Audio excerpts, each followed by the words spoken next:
Aquellos que aprendieron a conocer la muerte, en lugar de temerla y luchar contra ella, llegan a ser nuestros maestros sobre la vida.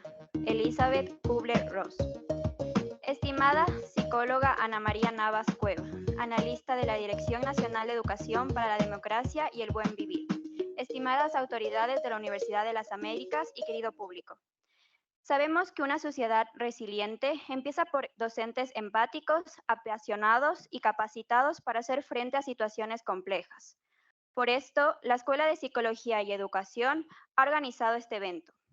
Nuestra invitada compartirá estrategias de acompañamiento para situaciones de enfermedad o duelo en el aula. Para iniciar, damos paso a Paula Hidalgo Andrade, decana de la Escuela de Psicología y Educación, quien presentará a nuestra expositora de hoy.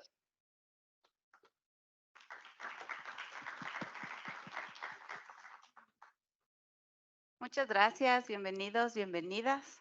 Qué gusto saber que tenemos un público tan diverso. Muchas gracias por estar aquí. Bueno, nosotros sabemos que tenemos estudiantes en el aula que tienen diferentes situaciones, viven diferentes contextos. Y muchas veces esos contextos involucran enfermedad, una enfermedad crónica, y muchas veces también el duelo, ya sea que estén pasando por un duelo ellos mismos o que perdamos a alguno de nuestros estudiantes en el aula y nosotros como docentes también estemos pasando por un duelo. Por este motivo es que tenemos ahora una invitada muy especial. Nos acompaña desde España. Ella es Laia Riera. Ella es candidata a doctora en el Departamento de Pedagogía Aplicada y Psicología de la Educación de la Universidad de las Islas Baleares. Es psicóloga, es máster en gestión de recursos humanos, en intervención psicológica y pedagógica. Es investigadora en pedagogía hospitalaria, en educación inclusiva, dolor crónico y calidad de vida relacionada con la salud. Por favor, la recibimos con un fuerte aplauso.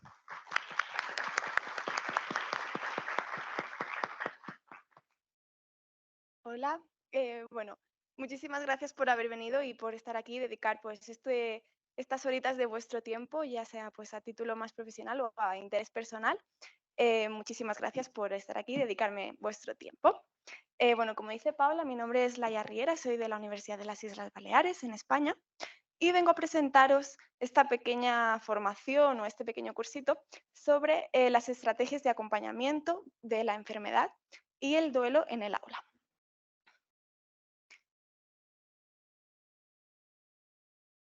Por cierto, os vamos a hacer llegar esta presentación, por lo tanto, no hace falta que, si veis algún recurso que os interesa, no hace falta que lo apuntéis, así que podéis simplemente disfrutar de la presentación y luego ya os haremos llegar todos los recursos que utilicemos hoy. Este es un poquito el recorrido que vamos a hacer hoy. En primer lugar, hablaremos un poco de la enfermedad y la muerte en el aula, un poquito como el contexto actual de esta situación. Después vamos a justificar la importancia o la necesidad de conocer cuáles son las estrategias de utilidad que podemos tener nosotros como docentes en el aula, que puedan ser efectivas y puedan ayudar a nuestros estudiantes. Luego vamos a ver un poco muy por encima, porque sé que aquí hay perfiles muy variados, entonces pues sé que a no todos os gusta o os interesa la investigación, por lo tanto la parte de metodología será muy por encima, simplemente para que tengáis una idea de dónde salen estas estrategias. Después os enseñaré unos casos prácticos reales y haremos una práctica reflexiva, es decir, una pequeña dinámica para que no sea tan pesado y no sea tan aburrido. Y luego ya os daré todos los recursos necesarios que os van a servir y van a ser de utilidad dentro del aula. Entonces, bueno, vamos a empezar. Vale, entonces empezamos con el contexto de la enfermedad y el duelo en el aula. Como vemos, una gran parte de los pacientes pediátricos... Vale, mejor. Una gran parte de los pacientes pediátricos tienen enfermedades crónicas, es decir, los estudios epidemiológicos sugieren que un número significativo de pacientes pediátricos tienen enfermedades crónicas, lo que significa que van a padecer su enfermedad durante todo su transcurso educativo, ¿de acuerdo? Durante todo su proceso en la educación en el colegio. La entrega de los servicios médicos durante aproximadamente los últimos 20 años ha evolucionado mucho y ha mejorado, disminuyendo las hospitalizaciones y aumentando la atención ambulatoria. Esto quiere decir que no hace falta que estos niños reciban tratamientos en el hospital, sino que pueden recibirlos desde casa e incluso si no pueden asistir a los centros ordinarios, pueden realizar las clases en atención domiciliaria desde su propia casa. Esto resulta en una transición más completa de los pacientes pediátricos desde el hospital a las instalaciones regulares y por lo tanto se pasa de unos cuidados de supervivencia a unos cuidados más holísticos, en donde ya no nos centramos únicamente en la salud física, sino también en otros aspectos emocionales, ¿vale? Que son de igual relevancia. La mortalidad anual debido a estas mejoras médicas que acabamos de comentar, los pacientes pediátricos ha disminuido, por lo que debido a las causas previsibles de muerte, no causas como por ejemplo un accidente o causas que pueden ser más inesperadas, sino las causas previsibles como por ejemplo las enfermedades graves o limitantes o enfermedades paliativas, es de 1 en cada 10.000 niños, por lo tanto sería un 0,1% de casos de mortalidad de causas previsibles. Eso no significa que estos niños no enfermen, sino que su esperanza de vida es mejor. Es decir, los cuidados paliativos pediátricos se centran en aliviar los síntomas y el dolor que causa la enfermedad, pero existe una falta de evidencia sobre cómo se puede afrontar una respuesta integral para que estos pacientes pediátricos vean contemplados sus cuidados médicos, pero también su desarrollo personal, ¿vale? Que es de igual relevancia. Por lo tanto, bueno, ahora hablaremos un poquito más de esto, pero la literatura científica o el grueso de la literatura se centra en aportaciones realizadas en el campo de la medicina y de la enfermería, sobre todo en el campo de la oncología, pero hay una escasez de investigaciones que relacionen los cuidados paliativos pediátricos con respuestas socioeducativas promotoras de la calidad de vida. ¿De acuerdo? Ya para acabar con el contexto, la falta de evidencia denota una falta de preparación de los profesionales educativos, tanto en las escuelas como en las aulas hospitalarias, sobre cómo se pueden afrontar estas situaciones de enfermedad grave que pueden incluso asociarse con el paso del tiempo a situaciones de pérdida o muerte.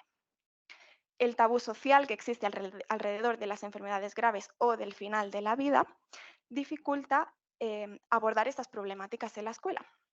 Por lo tanto, se trata de situaciones muy complejas, agravadas por el hecho de que la educación sobre la muerte y el duelo es un tema esencial, pero a la vez escasamente tratado.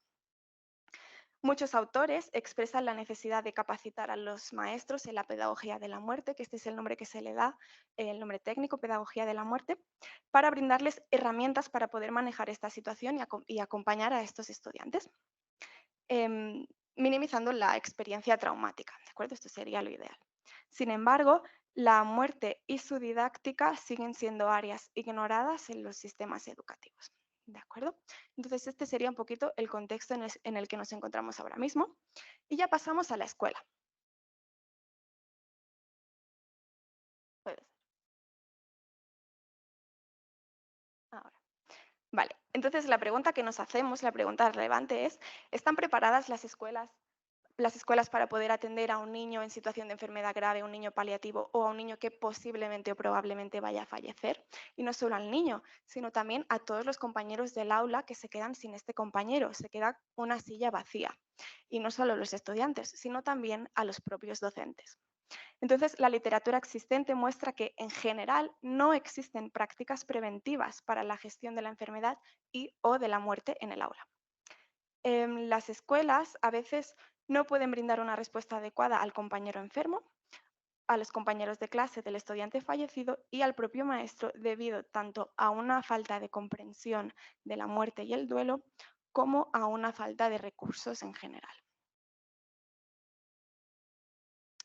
La aproximación al duelo desde un punto de vista filosófico existencialista debería ser práctica, es decir, aceptando y abrazando la muerte como una parte de la vida. Las actitudes de los maestros hacia el duelo influyen directamente en su capacidad para poder ayudar a manejar la enfermedad y la situación a sus estudiantes. En el caso de un estudiante con una enfermedad compleja o paliativa, que asiste a una escuela regular, es posible trabajar en el duelo y normalizar la muerte de antemano para así poder preparar a la clase, ¿vale? Puede ser que el propio estudiante no sepa que es paliativo y no es nuestro derecho tampoco comunicárselo, pero de igual manera se puede normalizar el tema dentro de la clase, ¿de acuerdo? Además, no solo es responsabilidad del maestro, sino que desde la escuela e incluso desde la administración se debe contemplar esta realidad, aunque esto ya creo que es un hecho que se escapa de nuestras manos, que se escapa de nuestro poder. Nosotros aquí, pues, como docentes, podemos coger las estrategias que nos sean de utilidad, pero sabiendo que nos falta este apoyo por parte de tanto de la escuela como de la educación como institución. Finalmente, la enseñanza a los estudiantes desde la educación básica, es decir, desde que son pequeñitos, de que la muerte es parte de la vida acompañada de una adecuada educación emocional, les brindará más herramientas para comprender y así poder responder mejor a futuras pérdidas. No solo a pérdidas de compañeros, sino a pérdidas, por ejemplo, de un familiar. Es decir, es una situación que van a vivir, em, les guste o no, o sea, seguro que van a perder a alguien en su vida en un momento u otro. Sin embargo, la transmisión inadecuada puede generar un proceso traumático de asimilación de la irreversibilidad o de la pérdida, por lo que es por esto que es esencial que las estrategias de acompañamiento sean adecuadas por parte de los maestros y también del sistema educativo en general. También, si tenéis cualquier duda, cualquier cuestión en cualquier momento, no dudéis en levantar la mano, ¿de acuerdo? Esto puede ser como un diálogo, no estoy yo aquí para soltaros el rollo, sino que esto pues será más interesante a lo mejor si también tenéis algo que comentar, ¿de acuerdo? O sea que sin ninguna vergüenza, si tenéis algo que decir, pues ya sabéis, ¿vale? Entonces, ¿cuál es la justificación del uso de las estrategias de acompañamiento dentro del aula? Bien, la importancia de las estrategias de acompañamiento de los docentes en estudiantes con enfermedades crónicas, graves, limitantes o en el tema del duelo y de la muerte radica en la necesidad de proporcionar herramientas para manejar la situación y acompañar a los estudiantes en un momento difícil, minimizando la experiencia traumática. La mala respuesta de la escuela puede generar un proceso traumático de asimilación de la pérdida, por lo que las estrategias de acompañamiento adecuadas por parte de los docentes son esenciales. La enseñanza a los estudiantes sobre la muerte como parte de la vida, acompañada de una educación emocional adecuada, es importante para equiparlos con herramientas para entender y poder responder a futuras pérdidas. No solo eso, sino también para facilitar la creación de un diálogo interno y este tratamiento de la muerte como parte de la vida, es decir, normalizando la muerte, em, es de manera preventiva y es mejor no dejarlo para un momento de intervención en situaciones de crisis, ¿de acuerdo? Sino que prevenir, enseñar en este tema. Por eso es fundamental normalizarla e integrarla en el sistema educativo. Por lo tanto, las estrategias de acompañamiento de los docentes son cruciales en la educación y también para el apoyo a los estudiantes afectados por la enfermedad, el duelo o la muerte. ¿Vale? Entonces, esto sería cómo se encuentra este tema actualmente. Ahora vamos a ver así muy por encima, ya os he dicho, cuál ha sido el proceso seguido para realizar esta identificación de las estrategias utilizadas. Entonces, en primer lugar, bueno, se realiza una scoping review, que es una especie de revisión sistematizada, pero no llega a ser sistematizada. Esto quiere decir que se buscan artículos científicos publicados en diferentes bases de datos, pero sin limitaciones, por ejemplo, de metodología, limitaciones temporales, es decir, es para ver como un contexto general, una exploración del tema para ver pues, cómo está en la actualidad. Entonces, Se identifica la pregunta de investigación, que es cuáles son las estrategias de utilidad efectivas que pueden utilizar los docentes dentro del aula para estos casos. Y con esta pregunta de investigación se realizan en diferentes bases de datos, como por ejemplo Web of Science, Scopus, Dialnet, entre otras.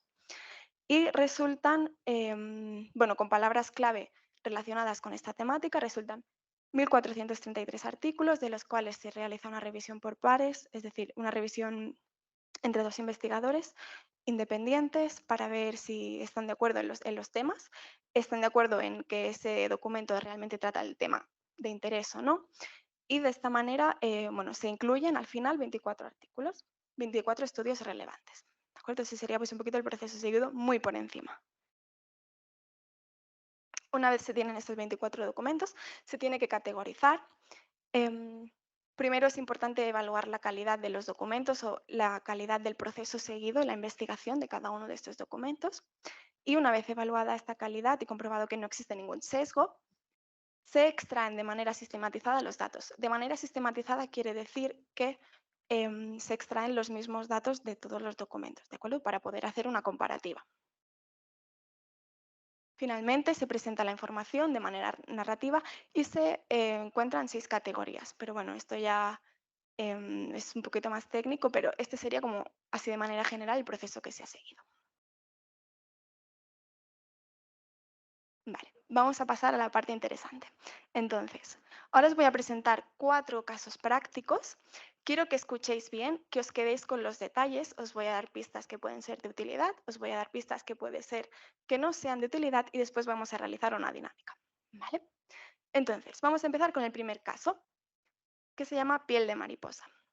No sé si alguno de vosotros ha tenido alguna experiencia con alguien que tenga piel de mariposa. Sé que aquí hay gente que viene del campo de la medicina.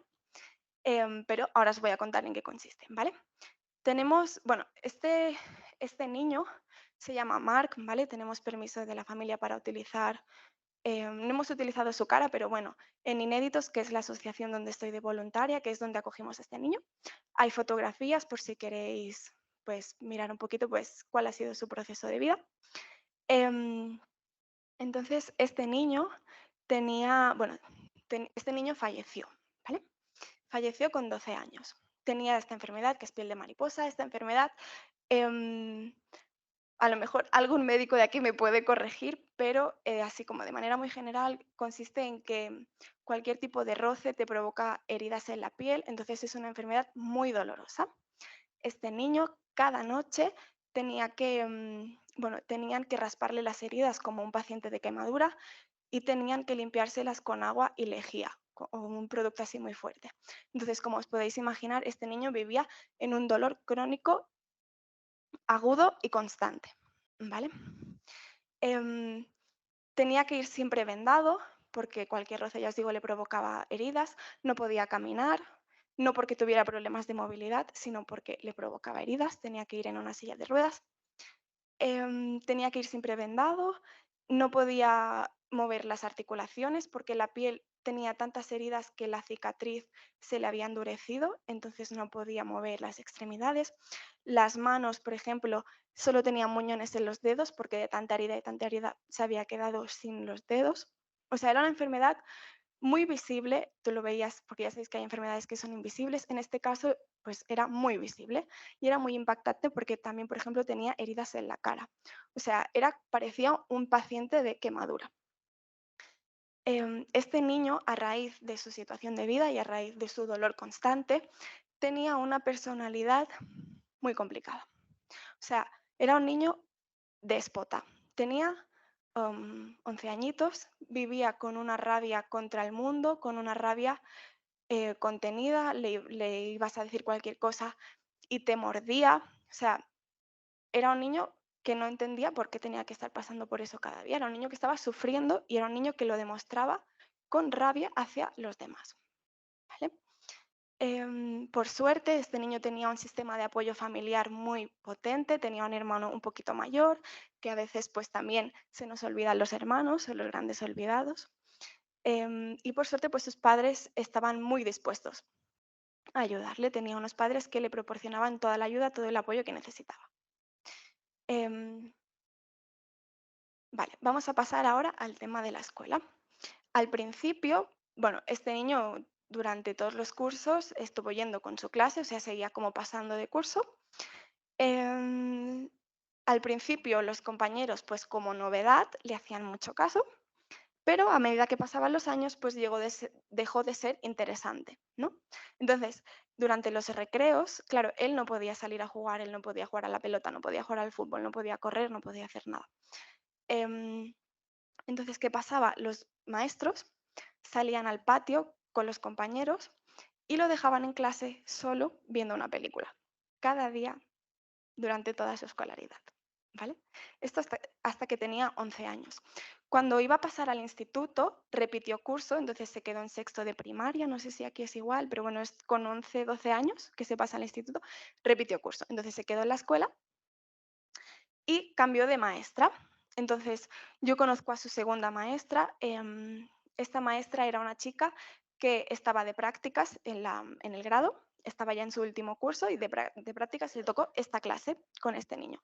Entonces ella, desde el momento que lo conoció, cambió radicalmente la manera de relacionar la clase y de relacionarse como maestra con él.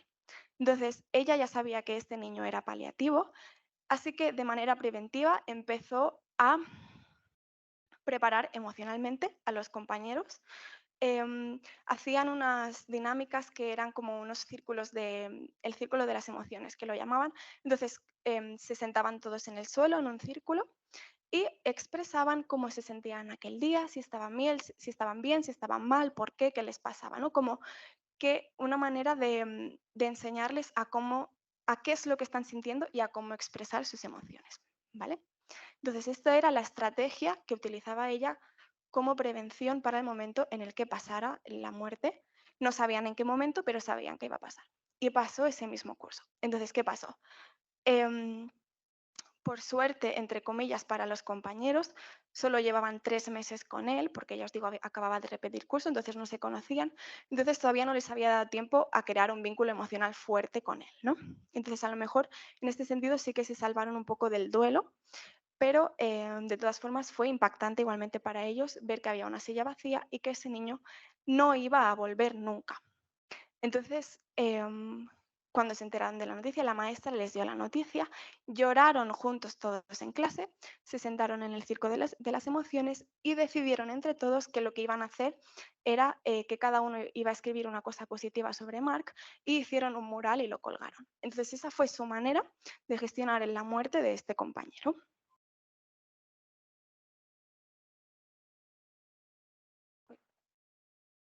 Vale, pasamos al segundo caso. Este es Iván, también tenemos permiso para utilizar su imagen. Em, Iván Iván está vivo, ¿vale? Es paliativo, tiene un cáncer raro, pero no sabría deciros exactamente qué cáncer tiene, pero bueno, se sabe que en algún momento pues va a fallecer. Él lo sabe, ¿vale? Os lo digo como una cosa rara porque me he encontrado muchos casos de pacientes paliativos con más de 20 años que sus padres han decidido no decirles que son paliativos. ¿De acuerdo? Creo que esto es un tema también para reflexionar. Pero bueno, en este caso Iván sí que lo sabe. Iván es un niño con altas capacidades, le encanta la física, la astronomía, es un friki, le encanta Star Wars, o sea, tiene como muchos hobbies y tiene muchas motivaciones. Pero no puede moverse de la cama. O sea, creo que solo tiene movilidad en los brazos, tiene mucho dolor, tiene deformidad en las extremidades inferiores porque siempre está en la misma posición tumbado en la cama, entonces eso ha llegado como a deformarle las extremidades. Tiene muchos problemas, em, no sé cómo se diría, no sé cuál sería el término médico, pero por ejemplo, muchos problemas para la digestión, entonces no tiene como movimientos intestinales, entonces le duele mucho y le cuesta mucho ir al baño. Entonces, él por sí solo decidió buscar una situación a eso porque él veía cómo su madre lo pasaba muy mal y cuando lo veía sufrir de esta manera. Entonces él dijo, mamá, no te preocupes, voy a encontrar una solución. Entonces encontró los tonos binaurales. Los tonos binaurales es que tú escuchas una frecuencia diferente en cada uno de los oídos, entonces el cerebro se sincroniza con la diferencia de las frecuencias. Existen diferentes tipos de ondas y cada una de estas ondas produce unos efectos diferentes en el cuerpo. Entonces, una de estas ondas lo que produce es, por ejemplo, ayudar con los movimientos intestinales, puede ayudar a dormir, puede ayudar con el dolor crónico, es decir, pueden ayudar con muchas cosas, ¿vale? Y eso no se lo dijo ningún médico, no se lo dijo ningún terapeuta, ningún docente, eso lo encontró él solo. Además, Iván no tiene amigos porque nunca ha asistido a los centros ordinarios, siempre ha tenido atención domiciliaria, entonces nunca ha podido relacionarse con ningún igual. No tiene ningún referente social. ¿Vale? Además, él vive en Mallorca, es decir, es una pequeña isla. Entonces ahí la asistencia sanitaria pues, es mucho más limitada que en el resto de la península ibérica. Entonces, eso quiere decir que tenía que realizar muchos viajes en avión a las grandes ciudades como Madrid y Barcelona. ¿Qué pasa? Pasan dos cosas. La primera cosa, muchos de los aviones no están preparados para según qué tamaños de silla de ruedas. No caben en el pasillo. O sea, eso es una dificultad, es real y es muy grave. Entonces, es muy difícil salir de una isla cuyo único vehículo para salir de ahí es un avión o un barco, pero un barco supondría llegar en barco y luego coger un coche durante muchísimas horas, que no tenga esa inclusión o que no sea, o sea, no se le facilite que pueda viajar en avión, ¿vale? Es cada vez que tiene que viajar, un show, ¿vale? Sobre todo para la madre, que es la persona que lo acompaña. Que aquí viene el segundo punto. La madre tenía que perder muchos meses de trabajo porque cuando se iba de viaje quedaba hospitalizado durante mucho tiempo en estos otros hospitales. Entonces, la madre y el padre tenían que estar separados, la madre tenía que estar o de baja o sin cobrar por el trabajo. Es decir, son muchos aspectos que suman y suman cargas sobre la familia. Finalmente, como estrategia de afrontamiento, ya os he dicho que este niño es altas capacidades y él solo escribió un libro que lo podéis encontrar en Amazon si os interesa leerlo, que es este libro de aquí. Y es como una manera de coger lo que le pasa en su vida y enfocarlo, o sea, como si no fuera con él, como si le estuviera pasando a un personaje de un libro. ¿Vale? Entonces, esa es su manera, su estrategia de afrontamiento. ¿Vale? Este sería el segundo caso. Iván hace poquito cumplió los 18 años. Vale, pasamos al tercer caso. Este caso no es de esta asociación de inéditos que os comentaba hasta ahora. Este caso es del tercero y el cuarto, son de un centro específico. No sé si aquí es igual, pero en España están los centros ordinarios y los centros específicos. Los centros específicos son para alumnos que tienen problemas graves de salud o problemas graves de cognición y los centros ordinarios no están preparados o no tienen los recursos para poder atenderlos. ¿Vale?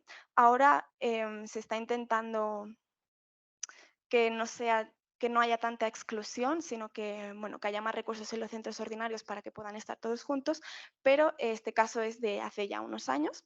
Entonces, ¿qué pasaba? Este niño con 7 años, este era un niño completamente sano. Con 7 años se empezó a caer y se empezó a caer. Y los padres lo llevaron al médico, les dijeron que tenía el síndrome de Duchenne, no sé si se dice así, ¿vale? Entonces, esto era en junio se fue a hacer las pruebas a este centro específico para ver si lo admitían y en septiembre ya iba en silla de ruedas, o sea, era un proceso degenerativo muy rápido.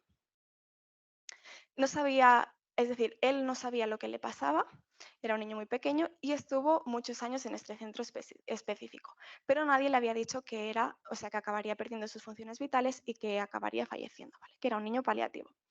¿Qué pasó? Un día vino un programa de televisión a este centro y hizo pues unas entrevistas así como a todos los niños y tú qué tal y no sé qué, bueno, como enseñando un poco del centro y pues preguntándoles qué enfermedad tenían y cómo estaban, ¿no? Haciéndoles pues un poquito de caso.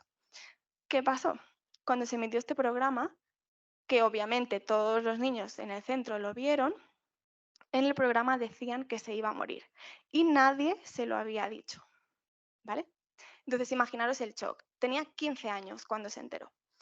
¿Qué pasa? A partir de ese momento tenía miedo a quedarse solo, o sea, no podía quedarse solo, le daba miedo que si no había algún adulto presente, le iba a pasar algo y se iba a morir, ¿vale? Entonces tenía pánico. Entonces el docente que había en el aula, que tenía 15 alumnos más, todos con necesidades especiales, no podía coger a uno y llevárselo al baño o no podía salir de la clase ni un solo momento, ¿vale? Entonces pensar en esto también para la dinámica. Todo. Bueno, hipotonía total, bueno, quiere decir que al final acabó perdiendo toda su fuerza física, entonces tenía que ir en silla de ruedas y no podía valerse por sí mismo, ¿vale? Estaba sin movilidad. Vale, y finalmente el último caso. Este también es de este centro específico. Era una niña que había nacido con tetraplegia, pero tenía las capacidades cognitivas conservadas.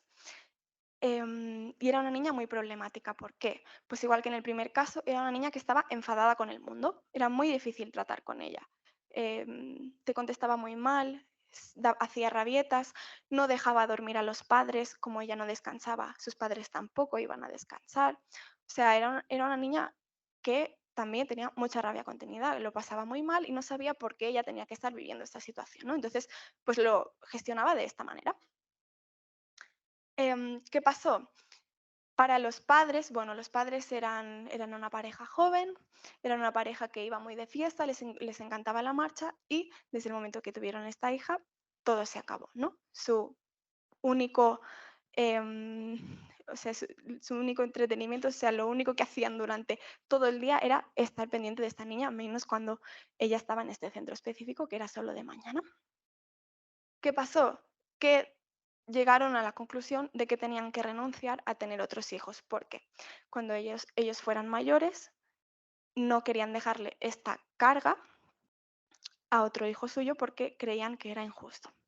Y al final ese era su único tema de preocupación y le daban vueltas y le daban vueltas y al final llegaron a la conclusión de que lo mejor era que cuando ellos se volvieran mayores y ya no pudieran cuidarla porque era una niña, también tenía hipotonía total y era una niña grande, o sea, pesaba mucho. Entonces, cuando ellos fueran mayores y ya no pudieran cuidar de ella, la meterían en el coche, se irían los tres a un acantilado y se tirarían por un barranco y se suicidarían los tres, ¿vale? Y eso se lo contaron a la terapeuta del centro específico, pero no se lo contaron como, como algo malo, sino como creemos que es la mejor solución y como es lo más normal del mundo. O sea, imaginaros la presión de estos padres, ¿vale?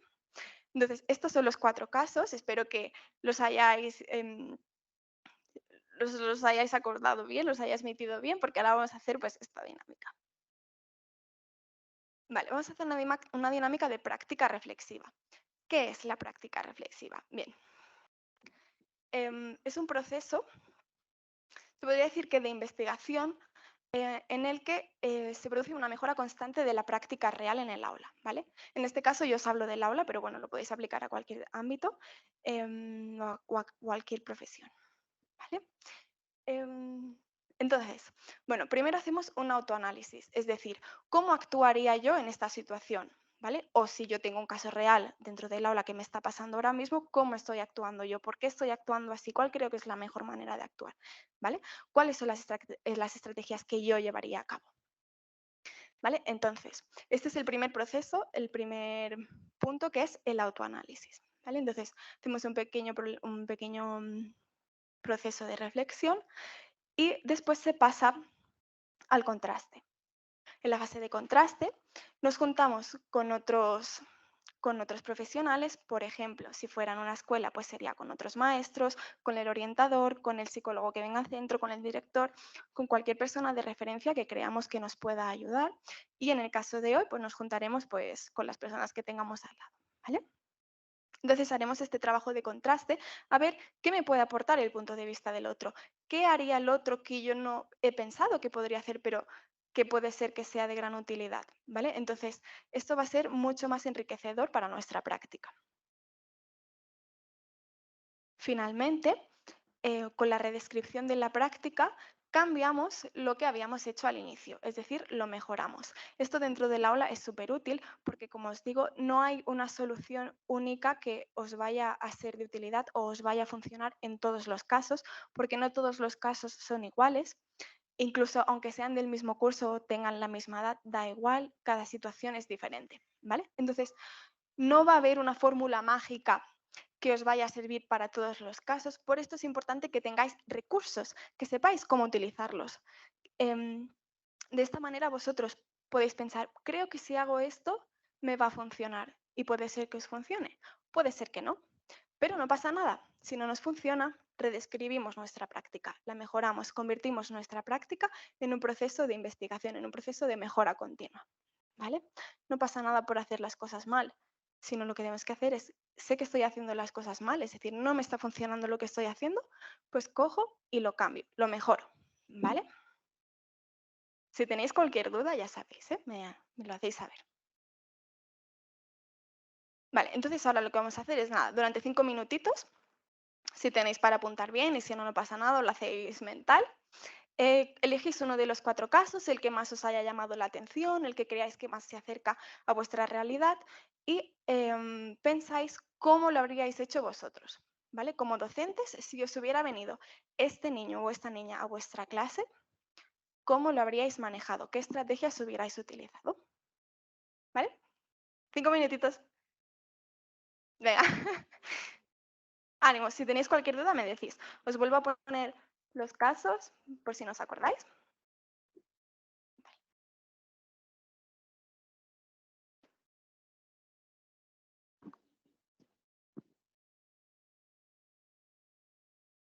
Es súper importante que ahora lo hagáis individual, ¿vale? No lo comentéis con los compañeros. Luego lo comentaremos. Ok, buenas tardes. Yo soy Dylan Andrango, soy docente de acá de la UDLA. Nos encantaron todos los casos y cada uno pues eligió un caso como que distinto, pero nos centramos más en el caso 2 que en el poder de la mente, ¿no? Y lo que nosotros hicimos bastante interesante fue el reconocer ciertos roles que nosotros íbamos reconociendo en las dinámicas, no solo de la familia, también de la institución, pero un elemento importante también que es el compañero, el par, con el que el chico en este caso pues está comúnmente habituando. Entonces, el primer elemento que salió fue cuál es el rol del cuidador, ¿verdad? Si bien es cierto, nos centramos mucho en este caso, en esta persona, en esta discapacidad, en este trastorno, en el diagnóstico, pero nos olvidamos del burnout que puede tener el cuidador también. En este caso, la madre estuvo disponible 24/7, 365, asumiendo que el chico necesitaba algo que tal vez el chico no le pedía. Entonces es importante también que nosotros vayamos determinando cuál es la diferencia entre autonomía e independencia. Porque si bien es cierto, este chico era totalmente dependiente, eso no significa que no tenga autonomía, que es algo diferente, ¿verdad? Ahora, yo me puse en el rol de escuela, porque es mi ámbito. Entonces, como escuela, a veces las instituciones educativas pensamos que con una rampa ya hacemos inclusión educativa. Entonces, el checklist, ¿no? Tengo rampa, somos escuelas inclusivas.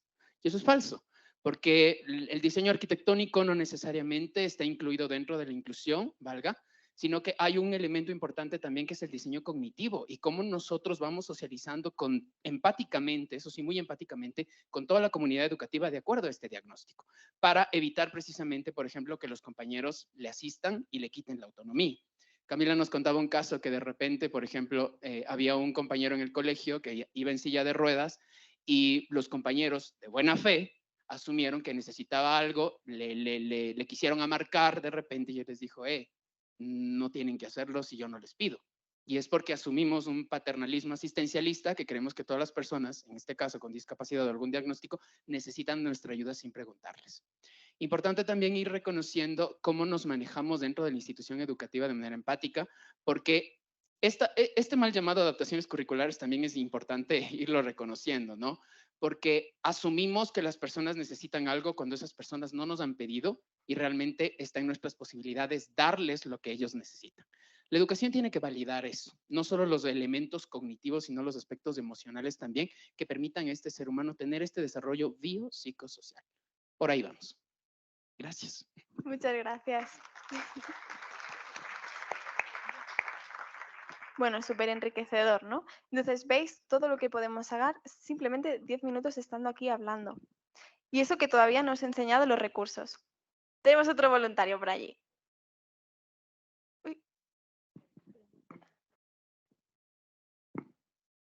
¿Se me escucha? Sí.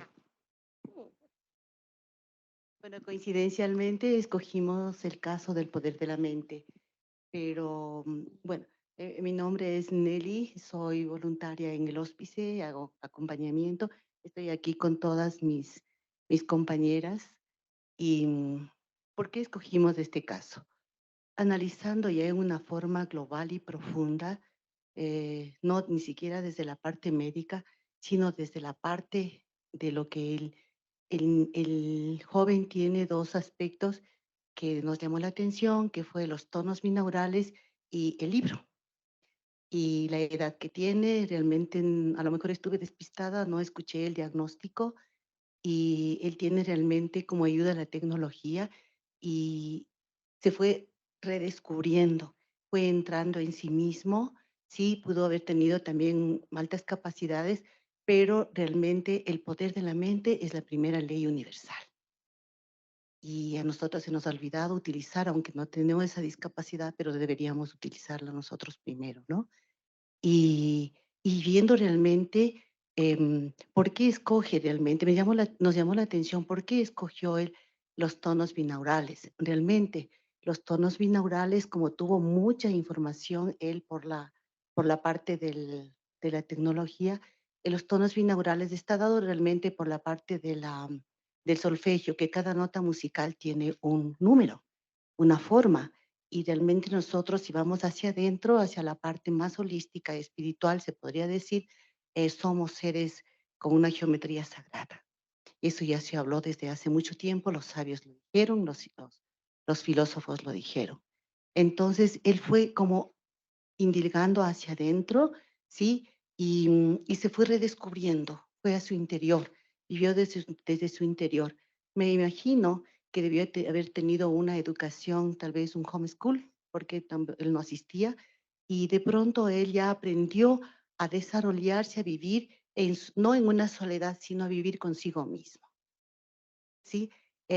Otra de las cosas es que nos llamó la atención es porque trasciende al escribir un libro que si bien es cierto, lo hace desde con otro nombre y con otra perspectiva, pero se va describiendo, se va autodescribiendo. Entonces eso da la medida de que él siempre estuvo con una autoindagación, con una autoobservación y de pronto incluso llegó a un autoconocimiento, porque él realmente, él está, digamos, desarrollando su vida por 18 años ahí.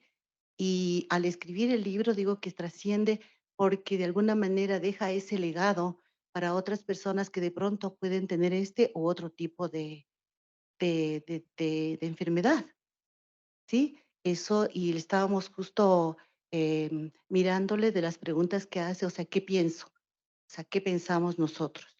O sea, nos pusieron a pensar. ¿Qué pensamos? Y realmente sí, o sea, es el poder de la mente, ¿no? Eso ya se le ve digamos, en el Kybalión, realmente las leyes herméticas, y eso se podría extender uno explicando, pero realmente muy, digamos, muy adelantado en la parte, digamos, no sé si es, digamos, de despertar. Se le ve así como muy despierto porque pudo haberse echado al dolor, pudo haber tenido otro escape, ¿no? Pero realmente al escribir el libro eso fue magnífico y él mismo hacerse como autotratamiento también, ¿no? Y eso fue lo que llamó la atención. Y otra cosa que teníamos otra pregunta era que, ¿qué hacemos? ¿Qué hago? Entonces ya lo habían dicho, pues bueno, pedirle permiso para entrar en su sistema, no porque no somos nadie para ello, y luego empezar tal vez en un acompañamiento que no necesariamente lleve el diálogo, ¿no? Acompañarle, contenerle y de ahí pues ver cómo va desarrollando, ir por la parte que le gusta, como es escribir, porque escribió un libro, la música, en fin, y hasta ahí nos quedamos, ¿no? Gracias. Muchas gracias. Sí, algo que, algo que quería recalcar en el caso y que conversamos, pues es que este joven, este niño, tiene un don especial que es el servicio, es el amor a su madre. Él no quiere que su madre trabaje más por él quiere dejarle descansar. Entonces eso le hace a él una persona que enseña y que nos enseña a quienes podríamos estar acompañando. Para mí eso es importante. Muchas gracias. Relacionado también con lo que habéis comentado sobre el permiso, nos hemos encontrado muchas veces en la asociación, sobre todo hay 2 niños que viven siempre en el hospital, que están en la UCI pediátrica y viven allí. Y los 2 tienen hipotonía total, son tetraplégicos, hay una que solo tiene movilidad en un dedito. Y nos hemos encontrado que en muchos casos los enfermeros, sobre todo, son muy invasivos con su cuerpo y nunca les piden permiso o nunca les avisan, te voy a tocar ahora, te voy a mover la mano. O sea, a veces nosotros, pues, como lo que comentabais, por más querer hacer, por querer ayudar, a veces no nos damos cuenta que estamos invadiendo su espacio personal. Y eso pues también es una cosa muy importante a tener en cuenta, sobre todo si la enfermedad es visible, si es una enfermedad muy física, sí que tendemos más como a ser más invasivos con estos niños. Entonces, pues muy interesante vuestra aportación, muchísimas gracias. No sé si hay algún caso más que queráis comentar por ahí detrás. Bueno, buenas tardes. Bueno, por acá estamos, vimos más del caso número 3, el de No me dejes solo, porque creo que más que nada es un resultado de cómo creo que la sociedad, capaz a nivel general, tiene ciertos temas tabús que no son tratados en el sistema educativo, como la muerte, por ejemplo, o como la enfermedad, o como el dolor, e incluso también hasta el placer, hablando de la sexualidad, por ejemplo, ¿no? Entonces, yo, por ejemplo, que me acuerde, nunca me hablaron de la muerte en la escuela. Máximo, si estaba uno en un colegio religioso, te decían, bueno, te mueres y vas al cielo, y ya, digamos, de forma superficial. Por aquí hay 2 compañeros que son profesores, entonces igual nos contaron que un poco también es así, porque obviamente a nivel institucional también hay mallas a donde uno tiene que ceñirse, y que incluso obviamente si uno quiere ir más allá, tal vez institucionalmente las autoridades no quieren arriesgarse, a pesar de que son temas necesarios de hablar. Entonces creo que una forma de prevención buena sería que de forma sistémica, porque no es algo solo cuestión, por ejemplo, de un profesor o de la familia, sino también ya a nivel políticas, cómo se está llevando a nivel sistémico la malla curricular y de qué temas se tienen que hablar más allá de las materias que los alumnos tienen que aprender de manera mecánica. Entonces, creo que es el resultado de abordar la muerte con los niños, con los adolescentes de forma tabú.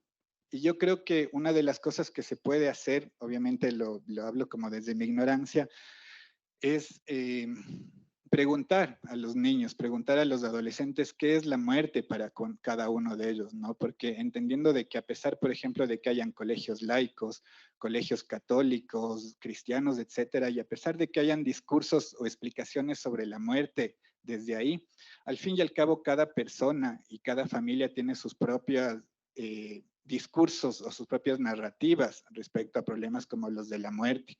Entonces, poner a discusión dentro del aula esto, yo creo que propiciaría como una especie de interacción, y valga la redundancia, intersubjetiva, en donde todas las concepciones de la muerte en el aula se podrían alimentar y sobre todo podrían sacar a la luz de esto, ¿no? Y obviamente entendiendo que más allá de los pacientes paliativos o no, todos en algún momento nos vamos a morir. No necesariamente de una enfermedad, puede haber un accidente, puede haber un montón de situaciones. Entonces, al fin y al cabo, todos estamos frente a la muerte. Y por lo tanto, desde pequeños nos tienen que preparar y nos tienen que, de alguna forma, educar en el sentido de que es algo inevitable y sobre todo es algo normal, que es parte de la vida. Entonces, tal vez desde ahí creo que el malestar del niño del caso 3 se hubiera reducido un poquito, si hubiera habido esta prevención a nivel sistémico en cuanto al tema de la muerte. Eso, gracias.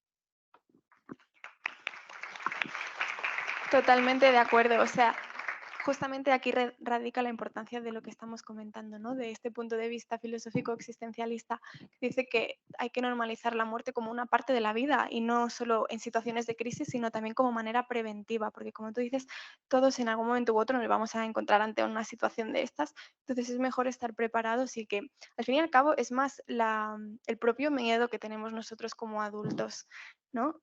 Pues que también nos inculcaron cuando éramos niños. Entonces al final esto es una rueda y si rompemos con este ciclo y lo normalizamos para que no sea como algo negativo, algo que me dé miedo, algo que me dé ansiedad, sino algo que forma parte de la vida y que he aprendido qué significa, qué quiere decir todo esto, pues al fin y al cabo nos va a dar todas las herramientas que necesitamos para poder hacerle frente y luego pues poder gestionar el duelo cuando una persona fallece. Así que muchas gracias por tu aportación, muy interesante. Sí, por ahí atrás hay otra mano. Un momentito. Vale. Bueno, nosotros también comentamos sobre el caso en cuestión y pues hay aquí algo más importante aún, ¿no? Más allá de que este guagua se haya enterado de una forma diferente, no se hizo un adecuado manejo de información con este niño. Nunca se le habló de manera clara, no sabemos si de parte de su equipo de salud, de parte de sus padres, esto evidencia un cerco de silencio importante. Pero otra cosa es que se habla mucho de red, pero no se la llega a armar porque cada uno se limita a su espacio y quizá la obligación del equipo sanitario hubiese sido hacer red con el equipo de su escuela para darle contención a sus padres, a sus hermanos, al niño. Nunca se pensó en eso. Entonces eso también denota que cada uno se limita a su trabajo y pare de contar. Entonces no pensamos en que de alguna forma podemos armar estrategias para dar cuidado, para dar ayuda, no solamente al niño, porque de cierta forma, algo que se genera de forma probablemente inconsciente se genera la etiqueta. El niño que no se mueve, el niño de la silla de ruedas, ese niño tiene un nombre y un apellido que merece ser tratado de esa forma y de la forma que a él le guste. Y de eso también nos permite, qué sé yo, manejar cuestiones de información, miedos para el resto de niños. A veces los niños no se acercan por temor o se acercan, pero no, o sea, se acercan como niños, pero no hablamos de qué pasa, de qué puede pasar, de qué pérdidas puede tener. A veces los niños, como mamá puedo decir, es que la niña ya no hace esto. A mí me pasaba una cosa ayer que mi hija me decía, mami, mi amiga otra vez no fue a la escuela. Y le digo, mi hijita, ¿qué pasa? Es que ahora le dio ronchitis. Y mi amiga todas las semanas se enferma de algo. Y se vuelve un poco un conglomerado de comentarios, pero no se dice más. Entonces, de alguna forma esto también les genera inquietudes, preocupaciones de los niños, pero nos limitamos a que nos llegue el comentario y nada más. Tampoco hacemos mucho, ¿no? Entre institución e institución, que es lo que correspondería, creo yo. Aquí hay dos cosas. La primera es que creemos que los estamos protegiendo, pero en realidad se dan cuenta de que pasa algo y el ver que el adulto tiene miedo a contárselo es lo que les provoca más ansiedad. Y también la segunda cosa es que nos hemos dado cuenta que en muchos de los artículos decían que los padres comentaban que una cosa que les hubiera ayudado muchísimo es que hubiera buena coordinación entre el equipo sanitario y el equipo docente, que es una cosa muy complicada, pero que muchas familias hacían esta demanda, que por favor haya más buena comunicación y haya más coordinación entre todas las personas implicadas en el cuidado de este niño enfermo. Sí. No sé, ¿pasa por aquí delante? Sí, muchas gracias. Nosotros también vimos el caso 3 y lo que llegamos a la conclusión, creo que ninguna de las que estamos por aquí yo soy docente aquí en la universidad, pero no manejamos niños pequeños. Pero sí consideramos importante, en primer lugar, terminar con esos tabúes o ese miedo a que por hacerle daño no decimos la verdad y ni les contamos la realidad a los niños. Pasa lo mismo con el tema de la adopción, pasa con la muerte, con muchos casos de esos. El rato que el niño conoce cuál es su realidad, tiene tiempo de procesarla y de aceptarla y de que sea menos doloroso. Y por otro lado, lo que hablábamos al final, tu nombre es, perdón, Estrellita es doctora, nos dice que trabaja en un colegio. Y la importancia de, aquí el chico tenía miedo de quedarse solo y el docente no podía salir porque el resto del grupo de compañeros no estaba involucrado. El rato que involucras, esos niños hubieran sido compañía. y esos niños hubieran podido ayudar y ser solución en caso de que pasara algo. El rato que no se comunica a todo el grupo, creo yo, o creemos nosotros, el rato que no se comunica y que se mantiene cerrado esa información, ahí es cuando vienen estos problemas porque viene el sentido de soledad.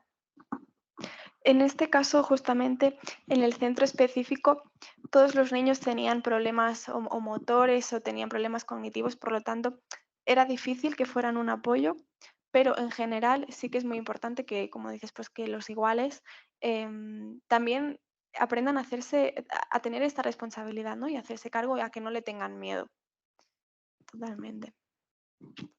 Vale. Si no hay nadie más que quiera comentar, vamos a seguir con la presentación. No sé si alguien más quería decir algo. Vale, súper. Bueno, muchísimas gracias por vuestras aportaciones, han sido súper interesantes. Espero que hayan sido también enriquecedoras para vosotros. Y ahora ya vamos a la parte que creo que es lo que más os interesa, que son los recursos. ¿Vale? Os voy a dar recursos útiles no solo para niños de primaria o infantil, también para adolescentes, incluso también se pueden aplicar en el contexto universitario. ¿Vale? Sí que hemos encontrado que cuanto más mayores son los estudiantes, más difícil es gestionar el tema del duelo si no ha sido tratado previamente, o sea, si no ha sido preventivo. O sea, como situación de crisis va a ser más difícil gestionarla en el contexto universitario que, por ejemplo, en el caso de un niño de 6 años. ¿Vale? Pero bueno, aquí radica la importancia de la prevención de este tema. Pero ahora vamos a ver cuáles son las estrategias.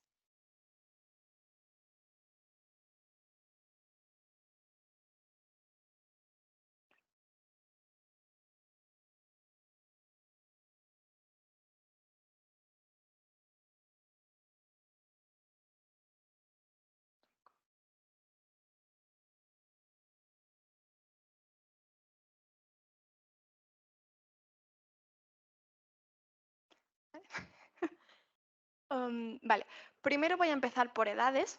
Entonces, el primer grupo de edad, no hace falta que hagáis fotos, os vamos a pasar la presentación, que lo vais a ver mucho mejor, ¿vale? No os preocupéis.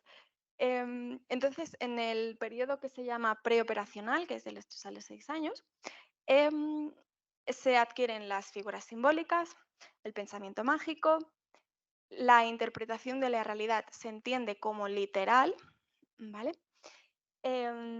Vale, os voy a explicar una anécdota sobre esto de la interpretación literal de la realidad. Y es que no sé si sabéis quién es Buenafuente, es un programa cómico español. Vale, pues hay un invitado que suele ir siempre que se llama Berto Romero. No sé si lo conocéis. Vale, Berto siempre cuenta como anécdotas que le pasan con sus hijos. Y un día fue a su pueblo porque su madre había fallecido. Entonces, fue con sus 2 hijos pequeños y vamos a ver a la abuela, y la abuela dónde está, y la abuela por qué no viene. Entonces al final pues decidieron decirle a los niños que la abuela había fallecido. Entonces el pequeño, que tenía menos de 6 años, le preguntó, ¿pero qué quiere decir que la abuela ha fallecido? O sea, ¿dónde está la abuela? Entonces cogieron y se lo llevaron al cementerio. Le dijeron, mira, la abuela está aquí, ahora pues la abuela está en el cielo, pero la abuela ahora está en un lugar mejor. Entonces, ¿qué pasó? Que al día siguiente este niño se fue al colegio cantando, mi abuela está en el cielo, súper contento. O sea, mi abuela está muerta así. ¿Por qué? Porque él se pensaba que literalmente su abuela estaba en el cielo, su abuela estaba en un lugar mejor, es decir, él no había entendido qué quería decir que su abuela había fallecido. ¿Vale? Entonces, por eso es importante ir con cuidado con el uso de metáforas en niños de estas edades. Sesgos que pueden tener. Pensar que la muerte es una enfermedad que se contagia, pensar que con el pensamiento por su culpa puede fallecer alguien y incapacidad para entender que la muerte es algo irreversible. Es decir, con el uso de metáforas no van a entender qué quiere decir que alguien ha muerto. ¿Vale?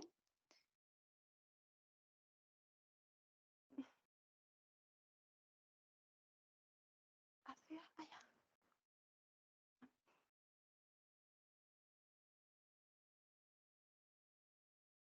Vale. Entonces, ¿cuáles van a ser los comportamientos habituales de un niño de 3 a 6 años que está pasando por un duelo? ¿Vale? Entonces aquí tenéis esta lista de comportamientos que se pueden dar en el aula o si no sois docentes, pues en el caso de vuestros hijos, de vuestros sobrinos, de cualquier niño que esté en el periodo preoperacional. ¿Vale?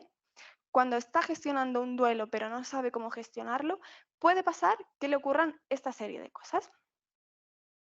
Entonces, ¿cómo podemos ayudarles nosotros? Vale, pues allí tenemos las estrategias que podemos utilizar nosotros como docentes en el aula para poder ayudar a gestionar el duelo a un niño de 3 a 6 años. ¿Vale? Entonces, por ejemplo, si nosotros nos damos cuenta que un niño dentro de nuestra clase está mordiendo a los compañeros, puede ser que incluso tenga regresiones y se haga pipí encima. Que a la hora de hacer la siesta no sea capaz de dormirse, esté nervioso, tenga insomnio. Bueno, estos son señales que nos pueden llevar a pensar que tal vez alguien en su familia ha fallecido. ¿Y qué podemos hacer nosotros para ayudarles o para gestionar estas cuestiones? No enfadarnos, no reñirles, sino pues tenemos aquí toda esta serie de cosas que nos van a ayudar. ¿Vale? Esto en el caso de 3 a 6 años.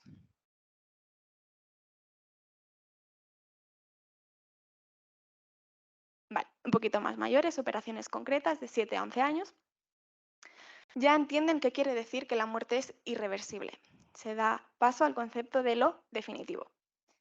Pueden entender que la muerte es una cosa que también les puede pasar a ellos o también les puede pasar a alguien al que quieren. Puede pasarle a su mamá, puede pasarle a su papá.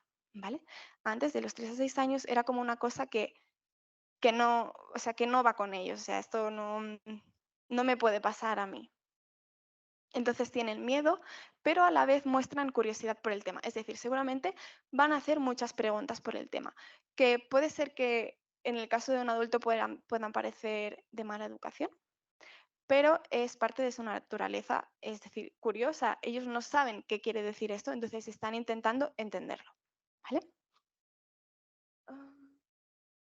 Vale, y también entienden a partir de los 11 años que esta persona no está en un lugar mejor, sino que esta persona ha tenido una pérdida de las funciones vitales. Es decir, ya no me voy a preocupar cómo está esta persona porque esta persona está muerta. ¿Vale? Puede parecer un poco fuerte decirlo así, pero la cuestión es normalizarlo no como algo negativo, sino como hemos dicho, como una cosa que es parte de la vida. ¿Vale? Entonces, si nos parece fuerte, también es porque entran un poco en juego nuestros propios miedos. Vale, entonces, ¿cómo se presenta el duelo en un niño de 7 a 11 años? Sobre todo, pues, con rabia y con ira. ¿Por qué? Porque tienen emociones que no saben gestionar, no saben lo que les está pasando, tienen miedo, están tristes, entonces lo manifiestan sobre todo con rabia. Entonces, ¿cómo podemos ayudarles? Con estas estrategias de aquí. ¿Vale? Esto luego os lo pasaré, no voy a entretenerme mucho por falta de tiempo, pero como vamos a pasaros en la presentación podéis leerlo con detenimiento, incluso podéis imprimirlo y os lo colgáis ahí en la mesa. Vale, luego de la adolescencia, el periodo más difícil, ¿no? A partir de la adolescencia entienden que cómo nos afecta que un allegado o que un compañero fallezca, no solo la muerte, sino es todas las consecuencias que tiene esto, que esta persona ya no vaya a volver. En muchos casos hay una bajada del rendimiento académico, eso también es una señal que nos puede servir como indicador, y una búsqueda de apoyo emocional, igual que en el caso de 7 a 11 años, también suele haber muchos sentimientos muy intensos y rabia, frustración, tristeza. Sobre todo por la dificultad de expresar los sentimientos. Por eso, una de las dinámicas que es muy interesante es lo del círculo de las emociones, porque les enseña a explicarse cómo están. Que en algunos casos puede ser que no estén preparados en ese momento para hablar del tema, lo cual también es respetable completamente. Es decir, va a ser peor si les intentamos forzar a que expresen esas emociones que si en cambio les damos la seguridad del espacio, que sepan que tienen ese espacio para poder hablarlo si quieren, pero sin la obligación de hacerlo. Vale, estos son los comportamientos habituales y estas son las estrategias. ¿Vale? Vamos a seguir un poquito. Vale, algunas recomendaciones que hacen, esto en general, ya no por edades, sino en todos los ámbitos, es no retrasar la noticia del fallecimiento, es mejor decirlo cuanto antes para poder gestionarlo cuanto antes y no esconderlo porque, como hemos dicho, los niños se dan cuenta, los niños y los adultos en el contexto universitario se dan cuenta de que pasa algo y que se lo estamos escondiendo. Por lo tanto, ya empieza asociación con emociones negativas. Acompañarlos en este proceso de duelo. Puede ser que nosotros incluso no sepamos cómo gestionarlo nosotros mismos. Por eso es importante también pues, tener como docentes estrategias para poder gestionar este tipo de situaciones. Entonces, es importante poder acompañarlos y saber cómo hacerlo. No esconder los sentimientos de dolor al niño. Como os he dicho, por ejemplo, en el primer caso, en el caso de Mark de la piel de mariposa, la docente cuando les contó la noticia lloró en clase con ellos. No pasa nada, no es nada malo, ¿vale? No hace falta que escondamos nuestros sentimientos de dolor si los tenemos, porque es parte del duelo. No es una cosa negativa, sino que es una parte normal del proceso.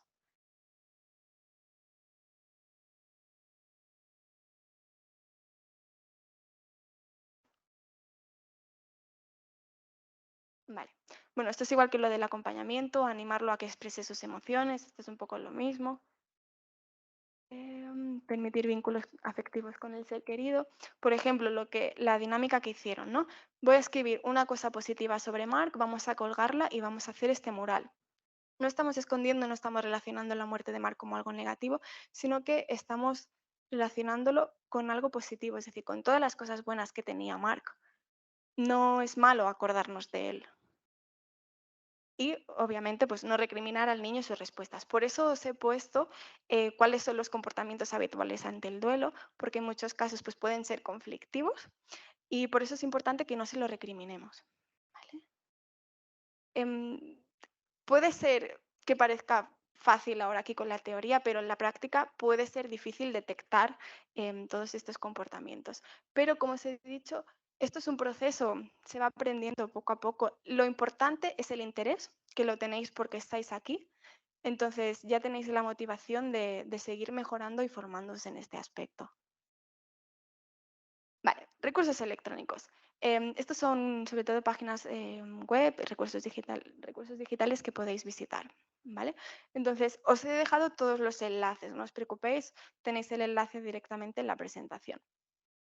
En este, por ejemplo, es de la asociación de Víctor Frank y tratan bastantes temas, también está dividido por edades, o sea, os dan bastantes recursos y bastantes estrategias, por lo que es un material pues, muy interesante para visitar. Esta asociación también dispone de bastantes ayudas y bastantes recomendaciones que se pueden leer. Esto pues un día que tengáis un momento, os entretenéis y lo vais leyendo. Como veis hay bastantes recursos. Aquí también está dividido por edades o por cursos, lo cual pues también va muy bien. Tener esta diferenciación, ¿no? De cómo se puede presentar el miedo por la pérdida o el duelo en un caso o en otro. Este es específico para la muerte en el aula también. Este no está dividido por edades, son como recomendaciones más genéricas. Aquí son cuatro estrategias concretas. Dice aprovechar las festividades y las fechas señaladas, por ejemplo, por Halloween, ¿no? El Día de los Muertos. Pues a lo mejor hacer alguna dinámica relacionada con esto, con este día, celebrar este día de alguna manera y aprovecharlo para que sea un aprendizaje para nuestros estudiantes.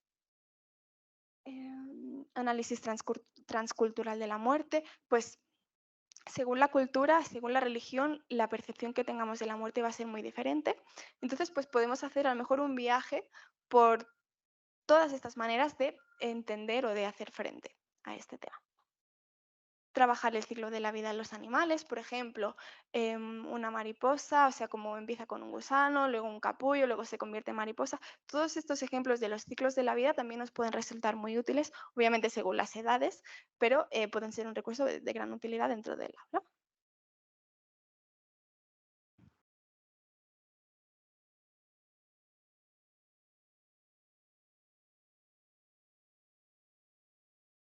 Vale, este recurso me encanta. Esto sé que es una cosa complicada según los recursos que tengan en el centro, ¿vale? Pero las nuevas tecnologías son una herramienta maravillosa para tratar el tema del duelo, no solo el duelo, sino también la inclusión y la presencia del alumno con una enfermedad en el aula. Ahora este grupo de investigación están poniendo en marcha este avatar que se llama Proyecto Ability, y lo que hacen es que el niño enfermo que está desde su casa, que no puede asistir a la clase, con su iPad controla un robot que está dentro del aula.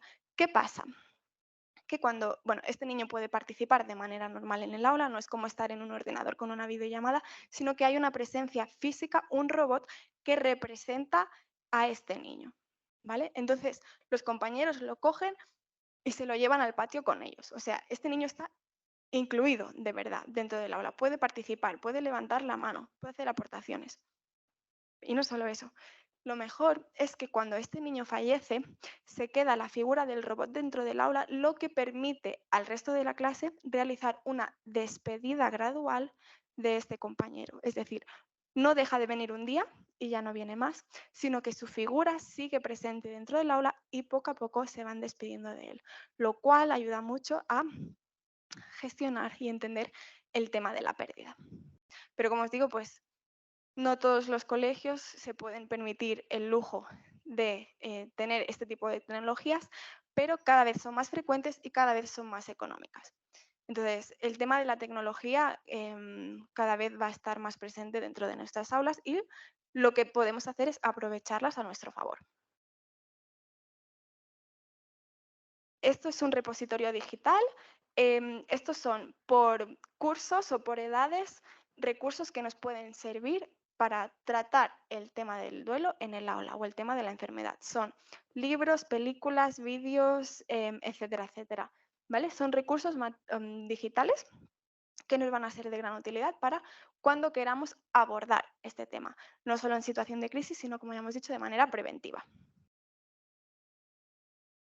Estos son ejemplos de libros que también nos van a servir. Estos sí que son para niños más pequeños, no tanto niños de instituto o adolescentes, pero que también son de gran utilidad para estos temas. Este es otro.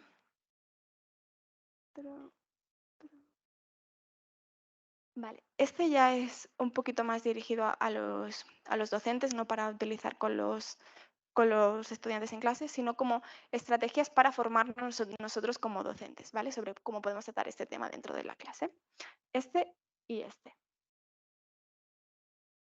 Y finalmente, ya para acabar, pero no menos importante, si nosotros no estamos bien, no vamos a poder atender bien a nuestros alumnos, ¿vale? Entonces, el autocuidado es súper importante.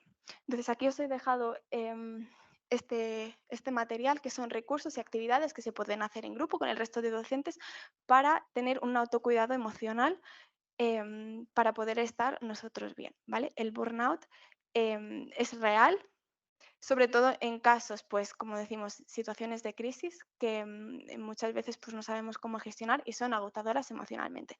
Entonces, lo más importante y lo primero es el autocuidado. No sé cómo vamos de tiempo, ¿no? Vale.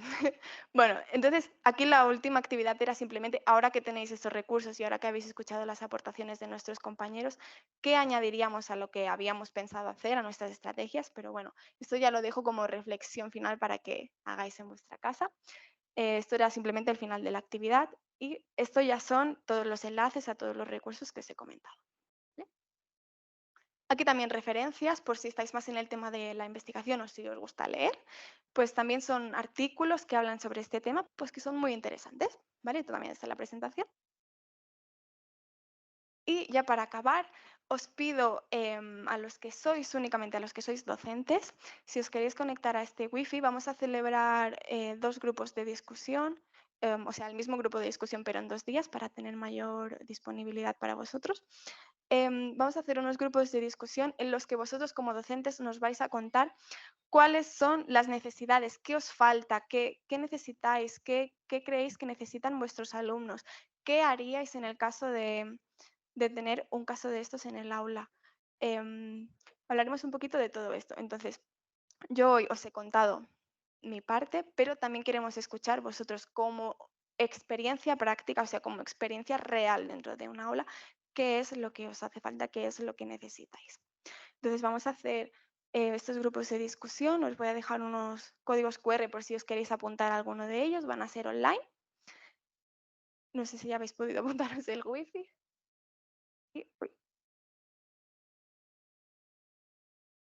¿Vale? Uno va a ser el jueves 23 de febrero a las 4 de la tarde y el otro va a ser el 1 de marzo. Por favor, apuntaros solo a uno, ¿vale? Porque las plazas son limitadas y queremos tener pues la mayor cantidad de perspectivas posible. Entonces, bueno, decidme si os funcionan los enlaces, si va todo bien. Si os habéis podido apuntar, muchas gracias. Y esto es todo. Muchísimas gracias por haber venido aquí, por haberme dedicado vuestro tiempo. Ha sido un placer. Gracias.